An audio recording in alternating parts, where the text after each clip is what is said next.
જામનગર સહિત રાજ્યમાં આરોગ્ય કર્મચારીઓની હડતાલ 20,000 જેટલા આરોગ્ય કર્મચારી હડતાલ પર ઉતર્યા છે। જામનગરમાં આરોગ્ય કર્મીઓની અચોક્કસ મુદ્દતની હડતાલથી આરોગ્ય સેવાને થશે ભારે અસર। વિવિધ પડતર માંગણીઓને લઈને હડતાલ કરવામાં આવી છે। માંગ નહીં સ્વીકારવામાં આવે તો ઉગ્ર આંદોલનની પણ ચીમકી ઉચ્ચારવામાં આવી છે। જામનગર જિલ્લા પંચાયત ખાતે આરોગ્ય અધિકારીને આપ્યું છે આવેદન।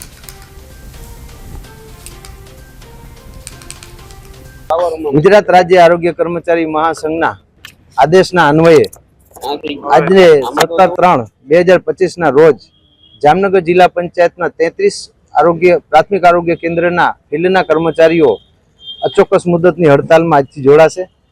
आजे मुख्य जिला आरोग्य अधिकारी ने अमे अमारुं आवेदन आप्युं छे। एनी अंदर अमारा बे मुख्य प्रश्न छे। पहेलो प्रश्न छे पगार विसंगतता, जे छेल्ले अमे छठी हड़ताल आजे करवा जई रह्या छीए। वारंवार सरकार तरफथी अमने वचनों आपवामां आवे छे, खातरी आपवामां आवे छे, परंतु प्रश्ननो उकेल आवतो नथी। अने बीजो प्रश्न अमारो छे खाताकीय परीक्षा। जे कर्मचारी अमारा फील्डनी अंदर 10-10, 12-12 वर्षथी काम करे छे, ई लोकोनुं अत्यारे ज्ञान मात्र ने मात्र अमारो डिपार्टमेन्टली होय छे। ज्यारे खाताकीय परीक्षा अमारी माथे अत्यारे जे मूकी छे एनाथी ज अमे पास कर्या पछी ज अमने उच्च अने प्रमोशन मळे एम छे।